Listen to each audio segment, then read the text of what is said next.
Chronic inflammation. Today in the clinic, we see patients with up to 90% of patients with chronic inflammation in the mouth. I see gum disease, bleeding gums in many people, and the issues connect to the rest of the body. Symptoms of the digestive system are related to the mouth, but the diseases of the gut become much more complex. Today, to talk about how you can beat chronic inflammation in the gut and how to understand irritable bowel syndrome is Dr. Mark Iwanicki. Mark, thank you for joining me today. Thanks for having me. Mark, tell us, this is a really interesting area that I've been looking at for quite a while now, and talking to patients, it is a very difficult thing to beat when you have chronic inflammation in the gut, and the diagnosis, the testing, and the treatment spectrum is really kind of changing. And let's kind of dive back into how did you start looking at this area?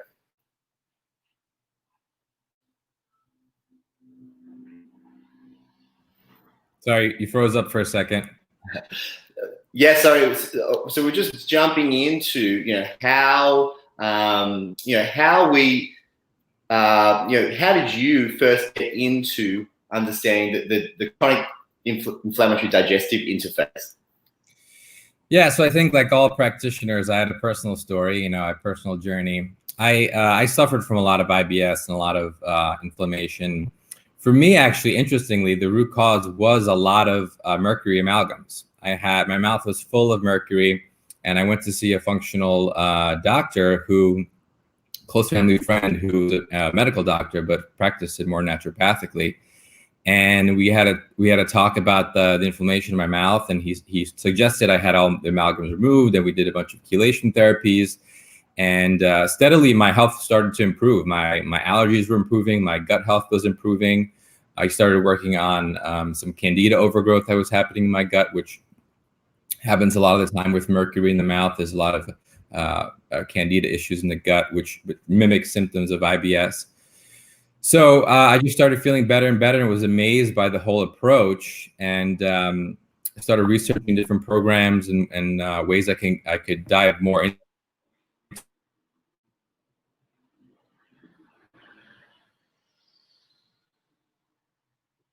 Sorry, did I lose you for a second?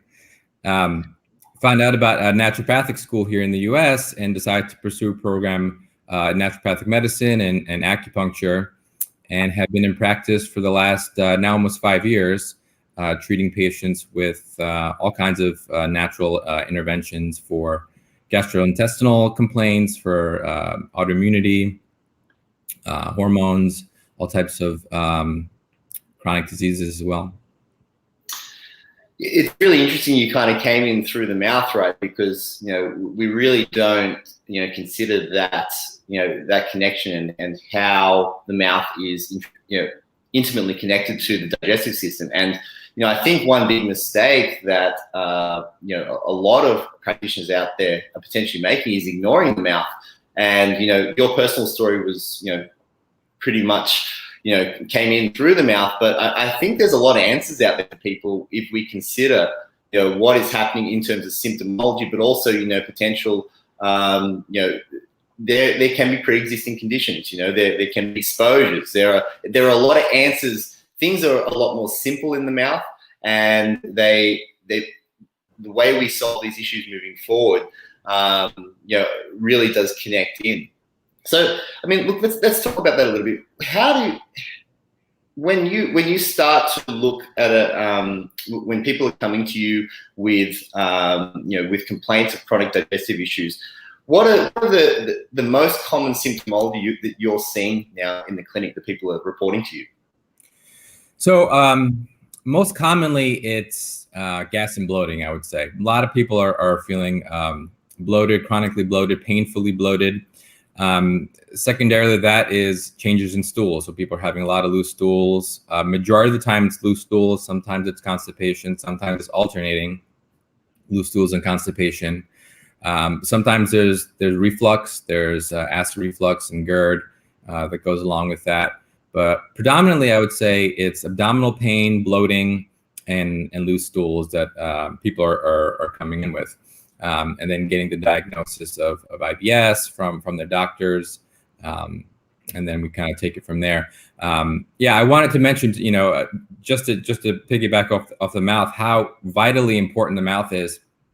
I think it's a really key missing piece for a lot of functional medicine doctors, even doctors who I know who've been practiced for a very long time and have successful practices.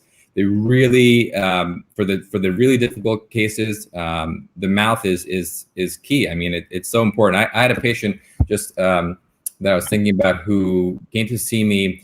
Her complaints were she had a lot of GI complaints, but predominantly it was more systemic. She was having a lot of fatigue, and she was complaining about her mouth. And she was saying, "Yeah, I've had these infections in my mouth. Doctors don't know, they're not addressing it, not doing anything." And I referred her to a biological dentist, and he injected her with ozone into her gums, into different areas of her mouth, and her symptoms, it was almost like night and day. Like, she completely turned around. And she had all this low-level inflammation in her mouth that was just creating systemic inflammation, and no one was addressing it. And it was really important for her.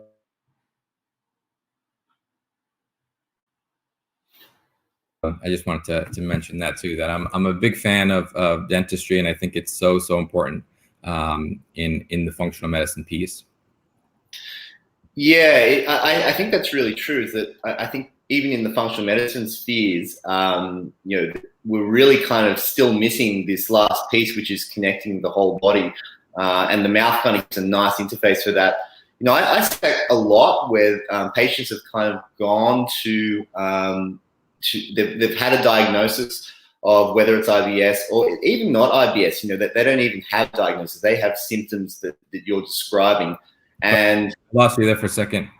You said had diagnosis. Yeah, so just the symptoms that I'm seeing in the mouth, and that exact interface is the experience of patients out there is that there's this big disconnect as to what they're experiencing and what their body's trying to tell them. Low-level inflammation in the mouth sometimes, won't even be, reported as gum disease. But this is kind of telling us, that there's something not right. And, finding practitioners that really test this well, which is where you're at, is difficult for people. But then understanding the problem in the first place, it's quite simply put in the mouth often. Yeah. So look, can you tell me a little bit about how, your perspective on what patients are experiencing when they go to, their GP with these bloating, these kind of, they're very vague symptoms, right? Like, you're talking about, reflux and bloating and, maybe stool issues. What kind of, diagnosis, interface are they getting? And, obviously you go into much more detail of this. So how are people experiencing this? Yeah, so typically when they go see their GP or even their gastroenterologist, they're just getting symptomatic control, right? They're getting, a drug that'll stop their diarrhea or something to move their constipation along, something to block their reflux, and then they're just sent home and sent to, kind of, you just have to deal with it. Sometimes you'll have more enlightened gastroenterologists who might experiment with rifaximin, which is the antibiotic used for microbial overgrowth in the gut, and their symptoms will get better, and they'll say, okay, fine, we'll come back and if things get worse. And so they never dig any deeper. They're just given an antibiotic and then sent home, and 6 months later they need to go for another round of antibiotics. For some people, did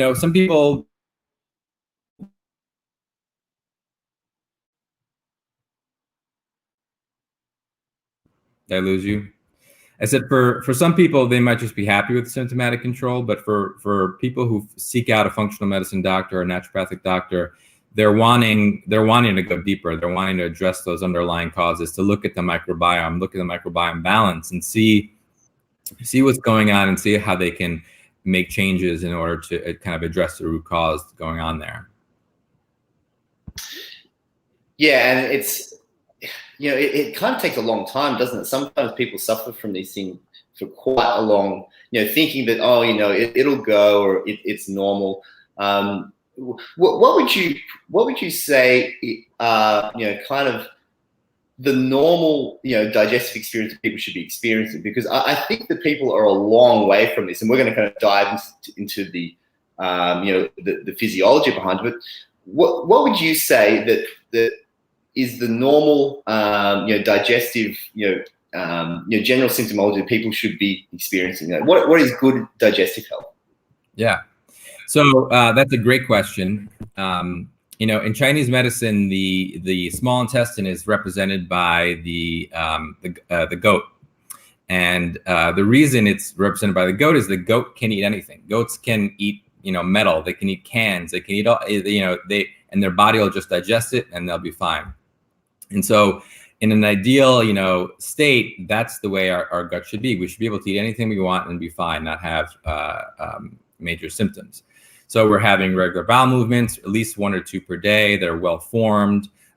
There's little to no gas or bloating. There's no abdominal pain. There's no reflux. The gut is happy with the food that it's receiving. We're going in a consistent manner throughout the day, usually in the mornings. We're not experiencing all these other type of symptoms. That's the ideal. That's what we should be striving for. Everyone should be striving for. But unfortunately, for majority of people, they're way off from that ideal, and they're experiencing a lot of these symptoms. So, and they've been experiencing it for a long time, and it's their new normal, right? They would just go around assuming that this is the way everyone. Everyone goes to the bathroom 5 times a day and has, constant bloating pain, right? Like that's normal. So we're so far from normal that people don't really even recognize anymore what a good, healthy digestive function is. Yeah, it's great. Chinese medicine is kind of chasing me around at the moment. Like, it just keeps popping up and popping up.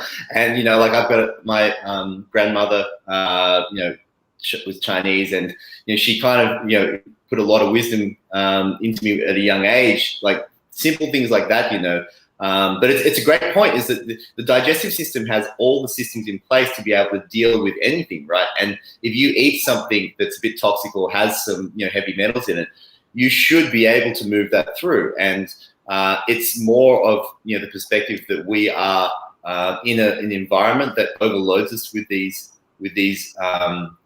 toxins and these things that the body doesn't want, and then we don't have the systems to remove them. It's a great point to start to anchor that, right? Okay, so now we're starting to think about, so things that are going wrong. So chronic inflammation, I often see in the mouth. Sorry, there for a second again. I'm so sorry. My internet's so bad today. Yeah, that's okay. We'll just keep moving. It's So look, I'm talking. I see this chronic inflammation profile a lot. In just bleeding gums, and the same kind of thing. We say it's normal, but when we move into the gut and into testing. So if we have, for instance, one really common symptom of gut issue that I can pick up in the mouth is reflux. We see this as long-term enamel erosion. So you'll see it on the back of the teeth. There's like a darkened and there's actually often half of the tooth is eroded, and it's long. It's straight up. Say, oh, did you suffer from reflux? And it's a straight up yes. But so you see that. Do you see that in patients who aren't necessarily complaining of overt reflux as well?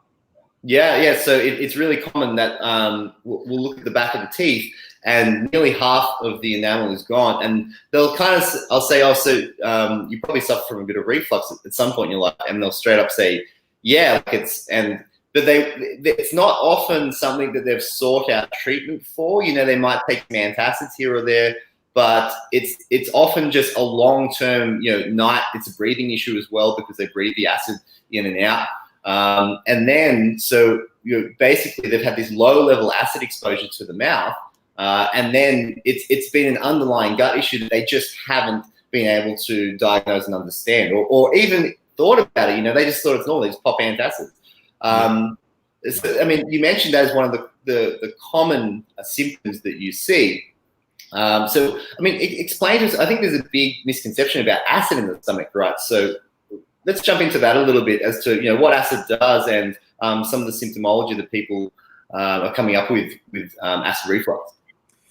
Yeah, so acid is super important. You need acid to digest your food, to break down your food. And if you don't have enough acid, then you're going to have food that's left over to be fermented by gut bacteria and create overgrowth and create parasitic overgrowths and opportunistic overgrowths. What I'm actually seeing more and more, which is really interesting, is that for a lot of people, H. pylori is playing a really big underlying cause. H. pylori is a bacteria in the gut that is responsible for ulcers and cancers and erosions of the gut lining. And it does a lot of weird things with stomach acid. Initially, it decreases it, then your body has an increased reaction to that, and then long-term chronic H. pylori, if left untreated, creates low level of acid. What's interesting about the esophageal sphincter is that it requires a high acid tone in order to be blocked, in order to work properly. And if there's actually low acid sometimes in the stomach, there's not enough sphincter tone, and that creates a reflux. So you're experiencing a reflux of acid in the esophagus, even though there's hypochlorhydria or not enough stomach acid. And so then people take an antacid, makes their stomach acid even lower, and then they're having trouble digesting their food, and then downstream having even more symptoms. Not to mention mineral and vitamin imbalances and inability to absorb those down the line. So, yeah, the issue around stomach acid is important, but I am seeing more and more of this H. pylori connection for a lot of people, and stomach acid. Well, H. pylori was kind of responsible for us even acknowledging that there were bacteria in the gut, right? Like, it was 2 Australian scientists that drank, it was the broth of H. pylori to prove that stomach ulcers were driven by bacterial-driven disease. And before that, this is the 80s, we didn't even acknowledge that there were any bacteria in the digestive system. And then all of a sudden we realized, well, hang on, there's actually trillions of them. But it's interesting, actually. There's because there's interesting research. The H. pylori lives in the mouth and in certain gum disease states, and so they live in bacteria, so mouth bacteria.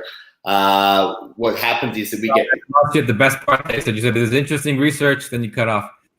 That connects oral plaque to H. pylori storage, and so what happens is that we try and treat the H. pylori, and you actually get the reservoir of H. pylori in the mouth that then seeds through to the gut. So I mean, I think that's a big missing piece in why people are experiencing. And you're saying is like, hang on, H. pylori, I'm seeing this in patients a lot. There's periodontal literature shows that H. pylori is stored in disease states in the mouth. So it's a periodontal examination for people experiencing with H. pylori is really, I think, pivotal. Yeah. So tell us about the testing interface of people with reflux. Say that we have acid erosion. What kind of tests do we go through to test for if it's H. pylori or what's the underlying cause here? Yeah, I mean, so traditionally a gastroenterologist might do a scope. And they'll put a camera down in your stomach, and they'll take a biopsy to see, and then test for H. pylori. You could also do acid testing, where they'll take the swallow a pill to measure the amount of acid that's going on in your stomach. There's functional tests around testing for acid as well. Giving acid to see how symptoms get worse or not. HCl, betaine tests.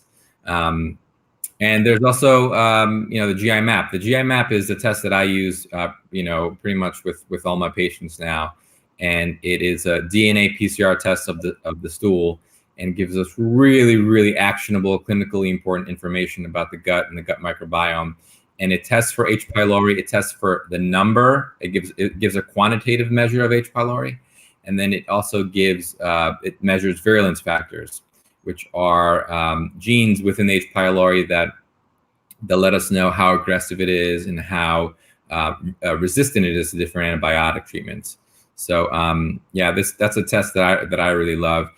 I've had patients who they go into their gastro, they get a scope, they get a diagnosis of H. pylori, they go through around of triple antibiotic therapy, typically for about a month. And then their symptoms are still kind of there, and they come back and they see me, and we do a GI map, and the H. pylori is still there. And there was never really any follow-up with the gastroenterologist. And then we kind of take it from there in terms of treatment. But that's as far as testing. That's I'm curious about H. pylori testing in the gums. How would you necessarily look for that? Other than symptomatically maybe seeing it, how would you test for that? They can sequence it, so it's only done really in research. So they can actually sequence it out of the plaque and calculus. Yeah. But it's not a common test done in the mouth, but I think there's some really interesting oral microbiome. I'm not sure if you use oral microbiome sequencing. I mean, it's only early stages. A couple of systems out there that I think are really exciting, but interesting. If we can put together, like the fecal sequencing so that was GI mapping that you use, is it? Yeah. And so that's available across the states, and people can access that. Yeah. No, it's only available through practitioners. You need to have a practitioner order it for you, but they're available worldwide, and I think they are in Australia. The lab is called Diagnostic Solutions Lab, DSL, and they make the test. And so, yes. The oral microbiome test, I think that's kind of hopefully the next step, because you're showing that there's so much great information in the fecal testing. I think the connection between what we're seeing initially in the mouth and then putting that together makes so much sense, right? Like, and then the whole system then we've got all the answers. I mean, that's fascinating about the H. pylori, and I'm going to be telling everybody that now that I heard that. But yeah, that's so interesting that it could be a reservoir that then reseeds. Wow. Yeah, because often with chronic, especially stomach ulcers and everything, when treatment or if symptoms recede and then come back, it's often because the gum disease isn't treated. So if you treat the gum disease as well, which is just standard periodontal therapy, removing calcified plaque subgingivally, then it can recede, and you can do things like ozone therapy and those kind of things as well. It's a fascinating. It's a simple thing too, right? Like, Tell me a little bit about the because it's interesting about the virulence of H. pylori. Like how what are the different treatment modalities out there that you're seeing are effective for people? Yeah, so with the GI map, again, we get a quantitative test marker for H. pylori, and then testing for virulence factors and antibiotic resistance. I know a lot of practitioners who, if the H. pylori is present and there are no virulence factors, will just leave it alone. They won't test it. They'll just consider it commensal, and they'll just leave it alone. The more and more I'm researching, though, and listening to different doctors talk, PhD biochemists about this through GI map and some trainings that I've done, the more I'm convinced that you need to treat it no matter, even if it's there in low levels. So, in a low level, you probably wouldn't be as aggressive as a triple antibiotic therapy. You might try something more natural. I think I would leave the more aggressive antibiotic treatments to H. pylori that was there in high amounts and that had high virulence factors, and the patient was very symptomatic. And then in those cases, I would go for the more aggressive treatments. But in terms of natural treatments, there are some really great options. Mastic gum has been studied to be really effective against H. pylori, usually about 1 gram 2 to 3 times a day for at least 1 to 2 months. Saccharomyces boulardii, which is a strain of probiotic, has been studied to inhibit H. pylori growth and to prevent its growth. Berberine, different herbal antimicrobials can be really good as well. And then working downstream with just the rest of the microbiome, what's going on in the small intestine, large intestine, treating that, and then helping to just rebalance the whole system. Yeah, and there's obviously a very, very complex system at play here. It's kind of when you kind of get the perspective across of how complex the gut is and how you know how detailed the because we talk about the microbiome. We're talking about trillions of bacteria. These bacteria are interfacing with up to 80% of the immune system, and it's a constant crosstalk.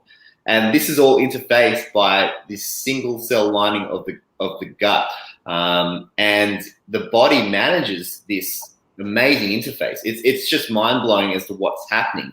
Now, diving a little bit deeper into the physiology of this, because a lot of, we talked a little bit about the diagnosis of IBS, but that's, the root cause of all these issues.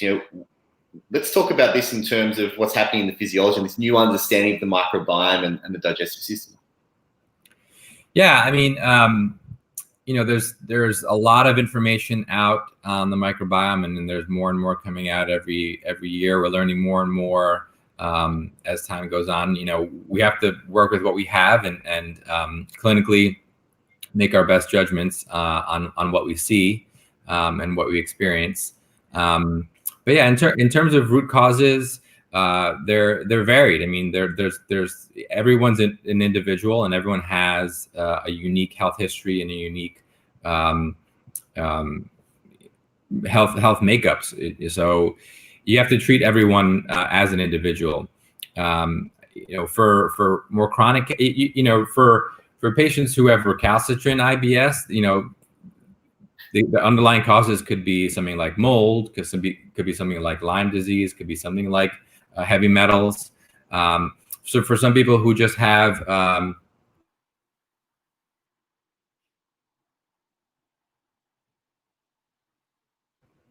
sorry, did I lose you there? People who have a transient IBS, or low-level IBS, no other systemic symptoms. The underlying cause may have been a food poisoning that they got in post-infectious IBS, which is very common, which then throws off the whole microbiome, and then the body is never able to get on top of it, and so they're experiencing this kind of IBS that comes and goes.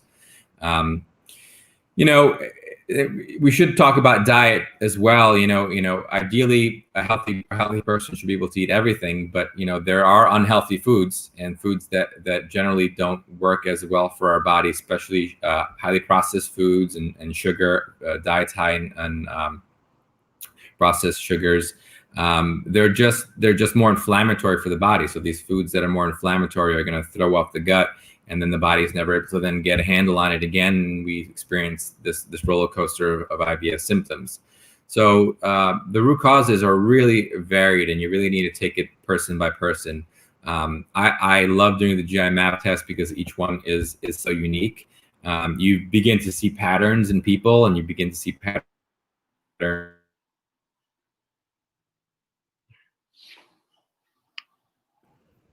Sorry, did I lose you again there? You begin to see patterns in the GI map and patterns in symptomology, and you have to then treat it from there. Yeah, it makes total sense, right? That people, when we kind of start to build a little bit more detail into how these symptoms play, also the history as well. There's always when doing a patient history now, I'm finding that I'm usually there. We can be there for over an hour talk, and we're just going back, and every little thing. It often comes back to a pivotal point in their life where something flipped. You kind of mentioned that there was sometimes there's an infectious exposure that does flip us into a state of imbalance, and they just never kind of recover from that. But then, like you said, there's people with chronic exposure, and they come in and they say, look, I've been healthy all my life, and they've just had this slow decline. I really see those kind of patterns a lot as well. But look, in terms of kind of understanding this digestive interface. So look, people, the word leaky gut is thrown around a lot now. I think the research, there's so many papers out there on intestinal permeability as the root cause for all these different conditions. Obesity, type 2 diabetes, issues with hormones, issues with the brain. But I feel that it's very difficult for people to really get a hold of understanding, a proper, level of, what type of intestinal permeability they have, what level, and intestinal permeability wouldn't happen overnight. So, like, what are the kind of steps that are happening here, and the symptomology that people are experiencing to find themselves in a state where they're being diagnosed with, a chronic disease like IBS, which is potentially underlied by intestinal permeability. Yeah. Again, the GI map, there's a marker called zonulin, and zonulin is a protein that it kind of acts like a cement in the epithelium of the gut, and when there's leaky gut, the zonulin kind of breaks free, and it's free flowing in the lumen of the large intestine, and it comes up in the stool.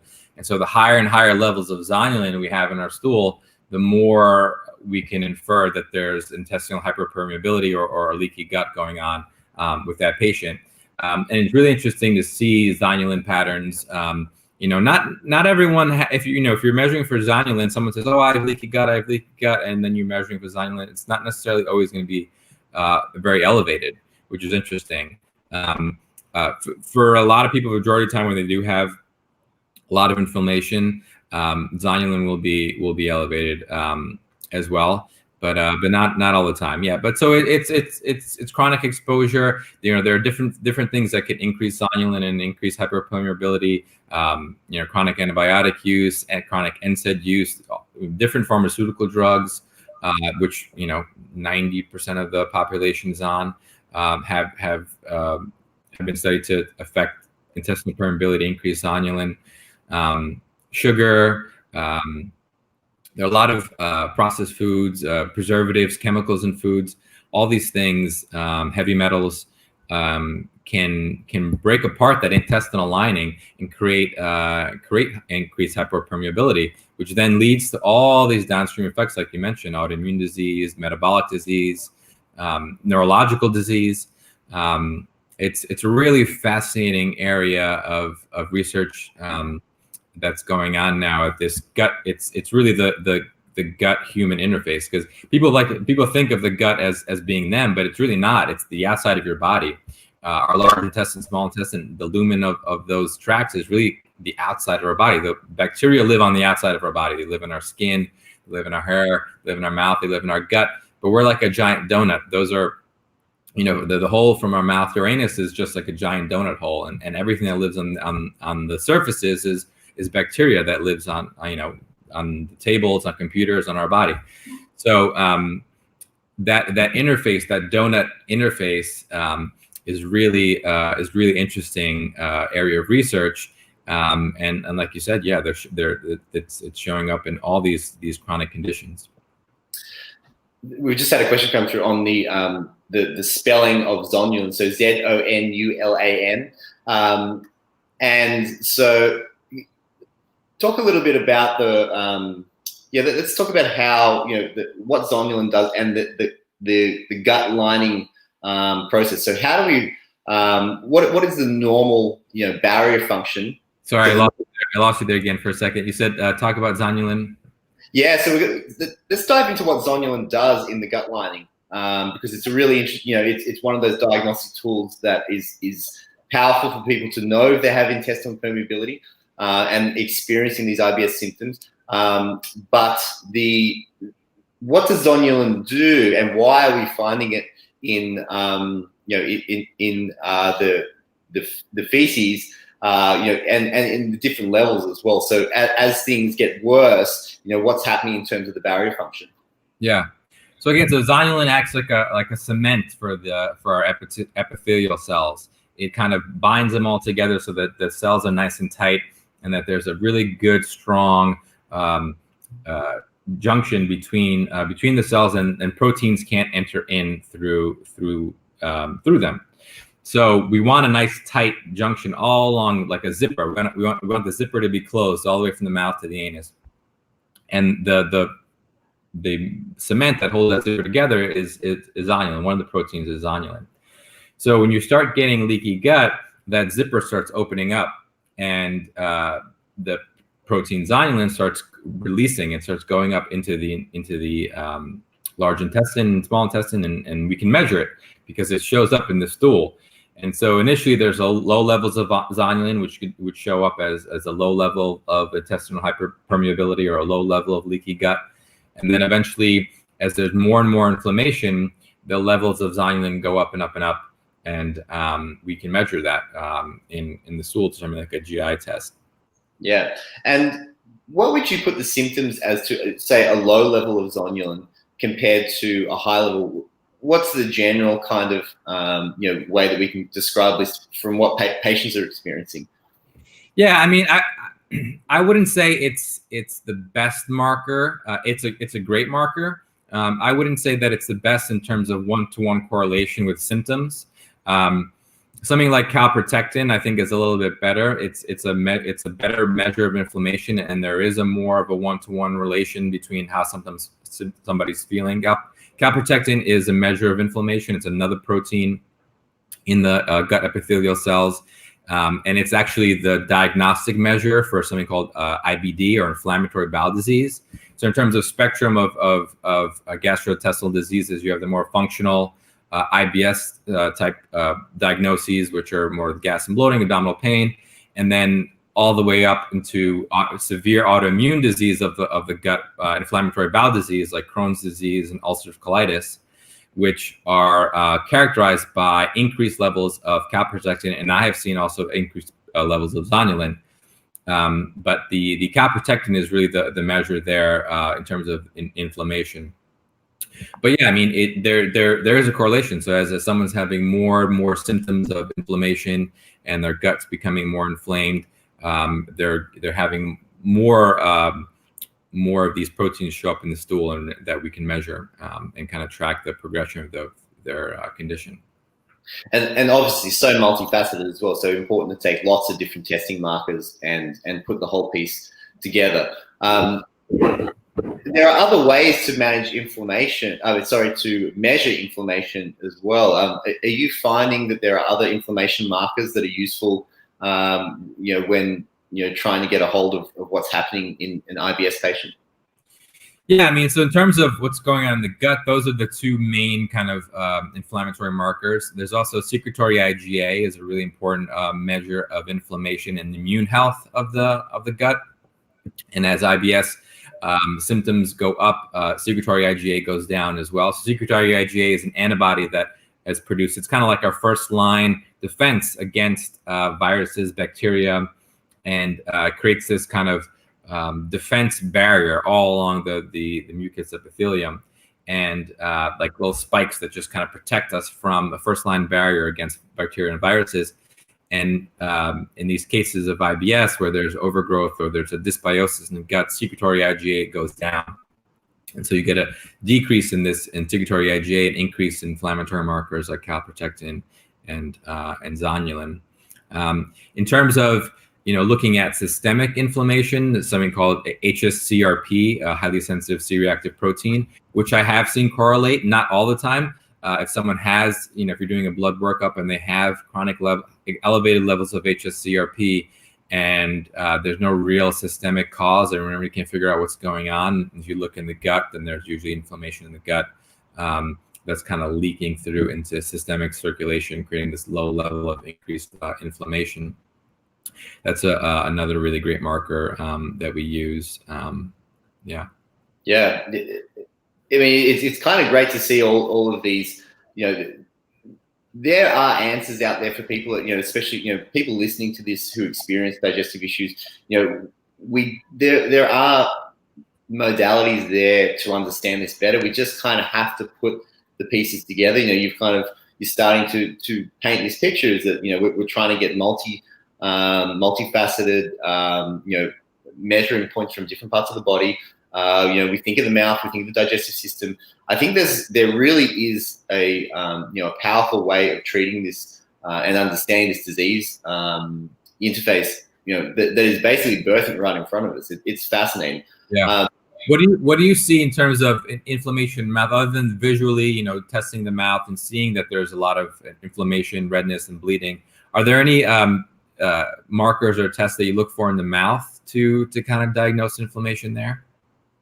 Yeah, so look, I mean, generally it's gingival bleeding. Yeah, so gingival bleeding is but there can be different manifestations of that too. Certain people have low. You see a lot of low immune markers like ulcers and I mean, one big thing people miss is thrush in the mouth too. You can have low level thrush. And dryness in the mouth too is often low saliva, which is often connected to. Sorry, I lost you there again. So one big thing somebody misses and you cut off. Yeah, so we often miss oral thrush. It can often be picked up quite easily. So saliva markers too, and low saliva as well. So acidity of the saliva. Like you, I think we kind of we miss the mechanism of acid in the body, but saliva, when it becomes too acidic, is often a sign that there's often different mechanisms. But if we don't have secretion, but also too, it can be a sign of inflammatory markers as well. So there's lots of things. Saliva markers are really interesting as well. So, but yeah, we're currently kind of playing with oral biome testing and other and yeah, there's some interesting things that the research is much less in the oral microbiome space, but I feel it's powerful. We're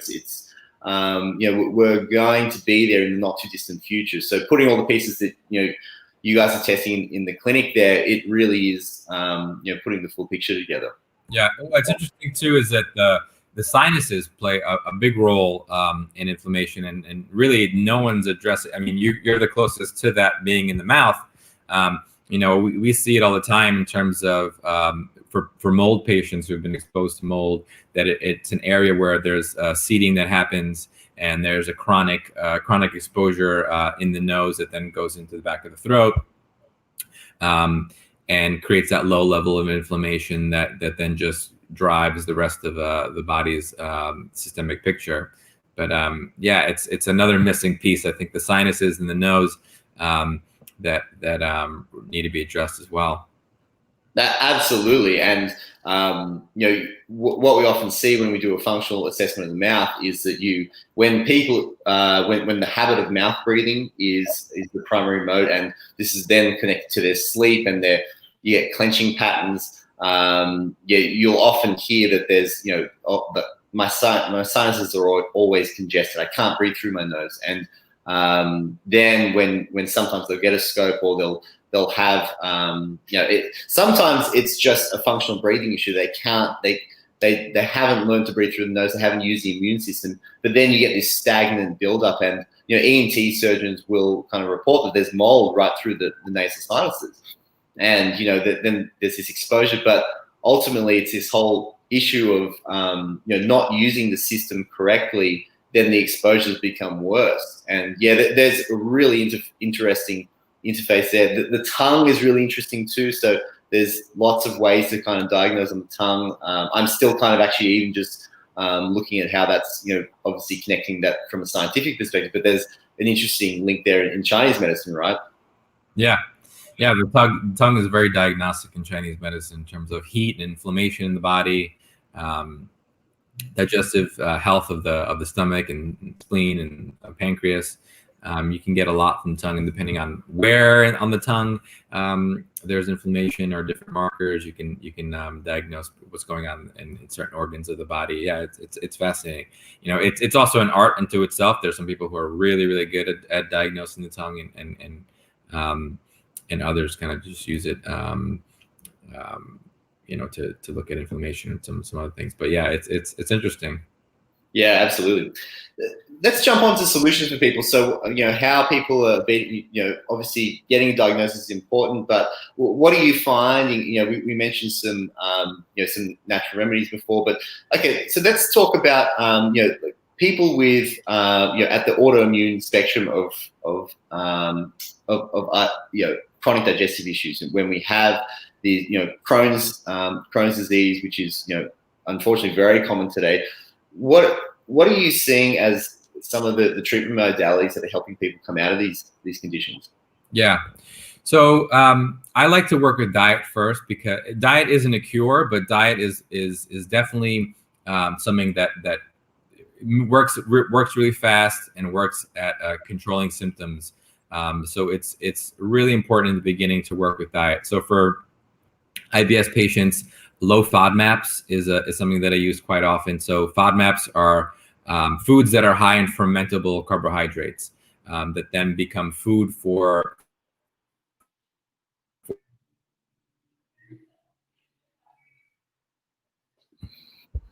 sorry, I lost you there. Low FODMAPs, which are low fermentable carbohydrates that become food for the microbiome.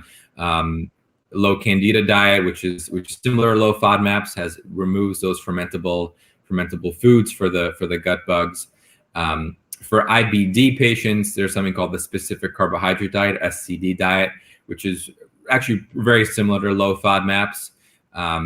I'm thinking of a patient who came to see me who had all the symptoms of IBS, and we started on low FODMAPs, and she started getting better right away. But then when we did a GI map and dug further, it turns out she had undiagnosed ulcerative colitis.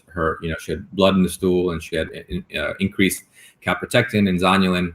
And so we sent her for colonoscopy, and they confirmed lesions in the colon. So she was diagnosed with early stage ulcerative colitis. But the low FODMAPs diet worked for her too. So low FODMAPs, specific carbohydrate diet, paleo diets, autoimmune paleo, all these diets that essentially remove foods of agriculture, grains, legumes, dairy products, sugars, processed foods, things that are evolution, that our body hasn't been really, evolutionarily speaking, really hasn't been exposed to for very long.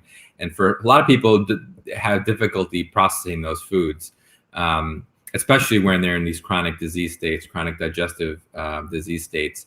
So removing those foods becomes almost like a stopgap. They feel better right away. And then it becomes about addressing the microbiome, working with different probiotics, prebiotics, digestive enzymes, antimicrobials, herbal antimicrobials. I actually like to use homeopathy and drainage in my practice as well, working on supporting the organs of elimination, working on supporting digestion, working with bitter herbs to help stimulate body's own production of enzymes, digestive enzymes. So there are a lot of things we can do, and we kind of tailor the plan based on what's going on with the patient and their level of disease and their underlying factors, and also their other systemic symptoms as well, what's going on. Work with the mouth as well, and work with good biological dentists. What, in terms of supplementation and testing your mineral and nutrient deficiencies, what are some of the common nutrient? Lost you. You said what? And I lost you. So some of the nutrient and mineral deficiencies that you're commonly seeing in dressing and supplementation, are you finding that obviously that works alongside? So diet is your fundamental, and then what are you using certain types of supplement programs? What supplements and deficiencies are you seeing work regularly? Yeah, so really based on the individual picture and what's going on with their microbiome, we'll work with different nutrient support, different gut rebalancing, as I mentioned, probiotics, prebiotics, different strains of probiotics. In terms of nutrient support, usually these patients are, like you mentioned, deficient in minerals. They're not absorbing minerals very well. So we're working with a good multi-mineral, trace minerals, B vitamins. Vitamin D is really important for these patients. Vitamin A is very important for rebuilding the gut lining. Amino acids, certain amino acids are really important for rebuilding that, like glutamine in particular is very important. Glutamine makes up a large percent of the collagen collagen fibers that strengthen the intestinal lining. So glutamine, yeah. And there's some specific approaches in terms of healing the gut lining, like gaps and kind of really stripping out. You mentioned taking out FODMAPs, really stripping out, nearly all of fermentable carbohydrates for a period, and then healing the gut lining. Do you find that approach works, or what's your view on that? Yeah, I mean, then you've got the elemental diet, which is just basic nutrients. No, you're not eating any food at all. You're just giving the body the essentials it needs. Those kind of drastic measures are reserved for the really, really tough cases. I don't like to go there, and for the majority of patients, I don't need to go there. But it is a last resort for some patients. And again, the diet isn't meant to be a cure. The diet changes are meant to be symptomatic stopgap. And then once the body's healthy and the gut lining heals up and the microbiome gets rebalanced and their symptoms improve, I like to use the paleo diet as kind of a foundational base for most patients, and experiment from there. Use paleo as a base and then say, okay, well, let's see how you do with some grains. Let's add in maybe some white rice, and then after that, let me try some brown rice, maybe some quinoa. Try some legumes and see how you do, and then base it on symptom picture and in terms of what foods are being reintroduced. But yeah, for me, for the majority of the practitioners I work with, paleo diet for these types of patients works in the long run, is a better kind of resting place in terms of where the diet should be. Yeah, and as you say, everyone's individual. There's so many kind of, obviously diets and approaches and, supplement programs out there. It's easy to get lost, right?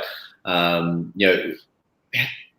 mean, you come from a Chinese medicine background, we're kind of starting to wrap up here. There's a huge connection between the gut and the brain, neurotransmitters and sleep we mentioned. Are you finding, aside from, physical factors like diet and, exposures to toxic metals and mold and so forth, are there other factors that the people are experiencing, digestive, disease from? Is the mind, emotional, because, we talk about the gut feelings and, the huge enteric nervous system. Are there other factors in people's, lives and patients' lives that are contributing to this huge uptick we're seeing in chronic digestive issues? How does the mind affect it all? I mean, I think it's critical. I think it's the number one. It's the number one thing, actually. If we take a step back, the mind, our mental emotional framework is critical. The mind how we experience the world and our sympathetic and our autonomic nervous system, our parasympathetic and sympathetic balance, is so key to really everything. I mean, if you're in a fight or flight sympathetic dominant state, you're constantly stressed. No matter what you do in terms of interventions, you're not going to be producing enough digestive enzymes to really to get a handle on digestion, get a handle on your symptoms. So the mental emotional piece in how we experience the world and how our nervous system is able to balance between fight or flight is so important. It's so critical. It's usually a step that patients are uncomfortable going to right away. And usually when they're coming to see me, they want to work on the physical body first. But it's a higher order level of treatment, and it's the next step in terms of getting a handle on health and optimal wellness, is addressing the mind and addressing our thoughts and how we think and how we experience the world and our emotional state. And our sympathetic versus parasympathetic dominance is critical. It's vitally important. And what's really, they mentioned Chinese medicine is so great. The Chinese medicine, there's no separation between mind and body. It's the same thing, And so a lot of the diagnosis or symptom pictures or the functional diagnosis you make in Chinese medicine is really the mind-body connection. Your diseases of depression or anxiety are related to the heart, not the brain. And because of it's the center of emotion, and our emotional state is so important, and it affects the rest of our body. It affects digestion, it affects systemic health and our hormone balances. It's so vitally important. How would you suggest to people kind of battling with a chronic digestive issue that, and they suspect that, they've tried a lot of the things, right? So say they've had some stool testing, they've had, nutrient deficiencies, they've taken supplements in kind of cycles, and they've had kind of improvements, and then they've kind of had regressions in their symptoms, and then they're kind of in that pit again. How would you suggest that they start to integrate, maybe looking at the mind as a potential driver for some of these times where they're moving back into symptoms again? Yeah. Well, I think finding some form of mental emotional stress release is really important. I think meditation is key. It's a buzzword people throw around, but it's an actual thing that people need to practice and integrate into their daily life. It really can bring peace of mind and focus into the moment for a lot of people. And that's critical in terms of relaxation, relaxing the body, and being present is a meditative focus on the present moment. So, I like meditation as a tool. Some people who, say, I can't sit down, I can't keep my monkey mind still. There's exercise, yoga, different movement meditation as well, which can do the same thing in terms of focus into your body, into the present moment. I like yoga, I like Tai Chi. I really do like more of the sitting meditations, but I understand they're difficult for people.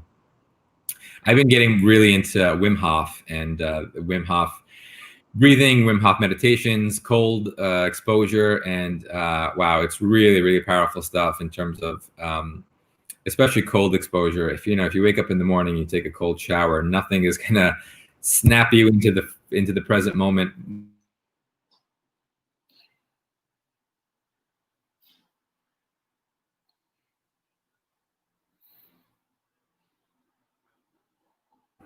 Sorry, I lost you there for a second again. I'll talk about cold shower with Wim Hof. Nothing snaps you into the present moment like a cold shower first thing in the morning. And with the Wim Hof breathing, you're focused on this parasympathetic slow inhale and exhale as this ice cold water hits your body and makes you want to tighten up and hold your breath and freeze, but you're focused on this long inhale exhale. So it's this dynamic balance between sympathetic and parasympathetic that is key for the method, but then key for life. We're constantly being exposed to stressors in our daily life, and we need to learn how to relax and exhale and breathe and focus. So I've been loving Wim Hof. I've been doing it for solidly now for over a month, and the benefits just keep improving. So. But there are a lot of techniques, a lot of mind-body interventions and things people can try and use, and finding something that works for you is critical in the long run to learning how to master your emotions and master your thoughts, so that you're able to have a better balance with your body and your gut and your digestive system. There's just a quick question that's popped up on hypnosis. Have you seen any practitioners working with hypnosis for IBS or digestive conditions in particular, or anything along those lines? I don't have a lot of experience. I do have a handful of patients that I'm thinking about that have tried hypnosis and have had mixed results. But I guess if you find a good practitioner, or if you're consistently able to practice powerful self-hypnosis, then I think it could be a great tool in the arsenal. I mean, you described it, like when we're talking about the mind, there's so many tools and modalities, right? So whether it's people like, for me, I like when I was kind of entry level into meditation, and still sitting still is difficult, and so I found kind of there was a Taoism meditation that it focused on colors and the different organs and digestive system. I found that to be really kind of, it helped me drop into that zone where you're basically just switching off the monkey mind, right? And, when we're talking about the, sympathetic and parasympathetic nervous system, this is what's fundamentally running the body. This is the autonomic. This is the what's behind all of the thoughts and noise, right? And Just taking some time to appreciate that, breathing, cold activation, activates the vagus nerve. All these modalities are out there. Movement. As a dentist, I'm constantly, kind of stuck over, and I found that, yoga and flexibility and fascial release, the body workers talk about, it has an incredible effect on how you control your own stress levels. I can control my stress levels in the clinic so much better now because I don't have chronic pain in my arms and neck anymore. It's a big factor, and building all this into a complete approach, I think is, as you say, really important. Mark, it's been a fascinating talk.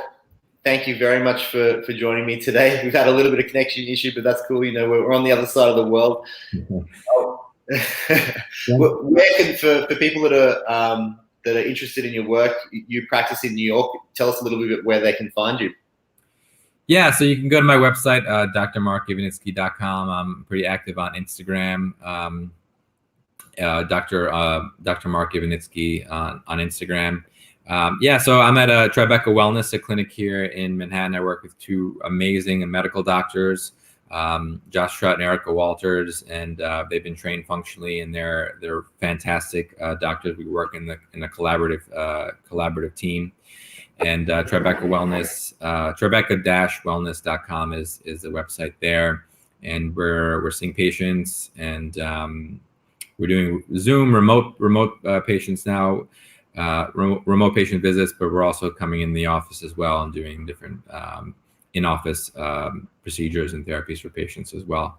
And then also a shout out to our sister practice, Park Avenue Skin, which is an aesthetic practice that we work with and refer patients back and forth with as well. Mark, it's been a pleasure talking. Thank you so much for your detail and your dedication to helping people get better. I'll see you there for a second again, just as we're ending. Yeah. Look, it's been a pleasure. Thank you for your dedication. Helping people to get better, and all the information you put out there. I've been enjoying getting into, really reading about your work, and I hope to catch up next time we're in New York. We'll have to have a fermented meal somewhere. Yeah, that's great. Mark, thanks very much. All right, Stephen. Thanks so much. It's been great. Bye-bye. Thank you.